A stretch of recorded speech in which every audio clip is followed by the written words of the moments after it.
안녕하십니까. 2월 9일 아침입니다. 이병두의 근현대 불교사 이야기, 오늘은 10번째. 조선 불교를 좌지우지했던 와타나베 아키라 이야기를 해보겠습니다. 1910년 조선을 강점한 일제는 기층 백성들의 반발을 막기 위해 불교와 유교 등 조선의 전통 종교계를 장악하려고 하였습니다. 특히 전통 종교인 불교계를 통제할 목적으로 1911년 6월 3일자로 사찰령을 공포하고 이어서 7월 8일자로 사찰령 시행규칙을 발표하였습니다. 이 사찰령과 시행규칙은 해방에 이르기까지 조선 불교를 꼼짝 못하게 하는 족쇄가 되었고, 사찰령에서 시작된 30본산 제도와 주지 임명 등에 관한 관의 허가 등 악성 조항의 후유증은 해방 이후에도 불교재산 관리법 등을 통해 오래도록 이어졌습니다. 무엇보다도 이 사찰령과 그 시행규칙에 따라 잉태된 사판행정 중심 체제는 해방 이후 계속된 분규의 원인이 되기도 하였습니다.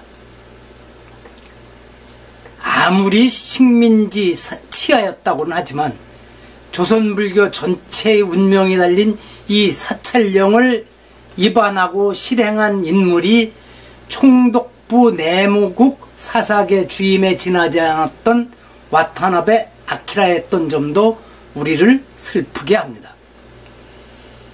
이 와타나베가 젊은 시절 아마도 사찰령을 제정 반포하여 시행에 들어간 지 얼마 되지 않았던 1910년대였을 것으로 추정되는 모습을 찍은 사진이 있습니다. 얼핏 보면 평범한 경찰관 같아 보이지만 짙은 눈썹과 우뚝 솟은 코, 꾹 담은 입술에서 만만치 않은 분위기가 느껴지고, 총독부 관원이 아니었다면 벗으로 사귀고 싶다는 생각이 들 정도로 준수한 용모를 지녔습니다. 와타나베는 단순한 하급 관료가 아니었습니다.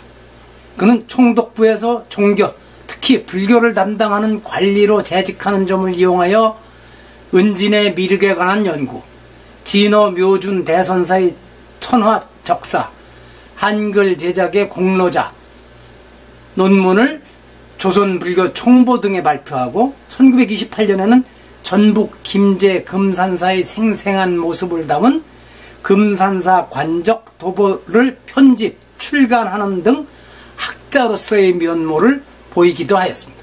또 금강산 유점사본 삼국유사 판본을 수집, 보관한 수장가이기도 하였습니다.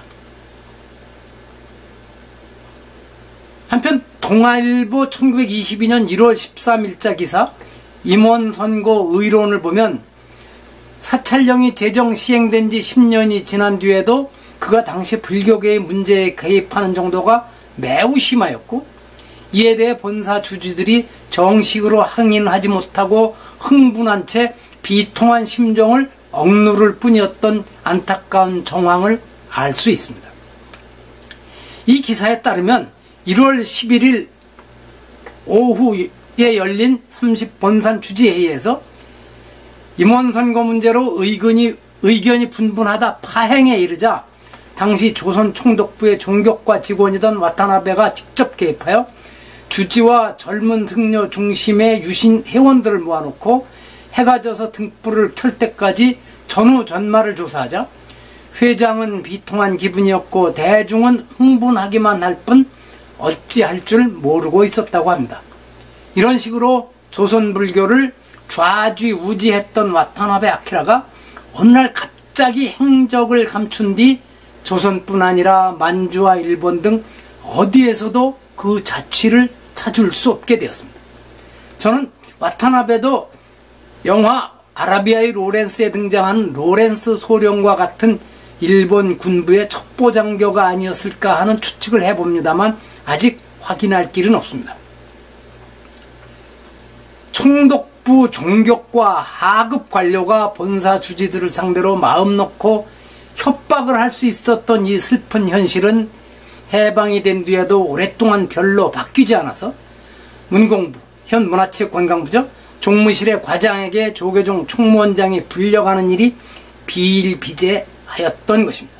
물론 이제는 완전히 상황이 바뀌어 국무총리와 여야당 대표를 비롯한 정치인들이 취임하여 가장 먼저 찾아와 인사를 하는 곳이 되었지만, 이럴수록 우리는 총독부 종격과 하급 직원 와타나베에게 우롱당했던 100년 전의 역사를 잊지 말아야 할 것입니다.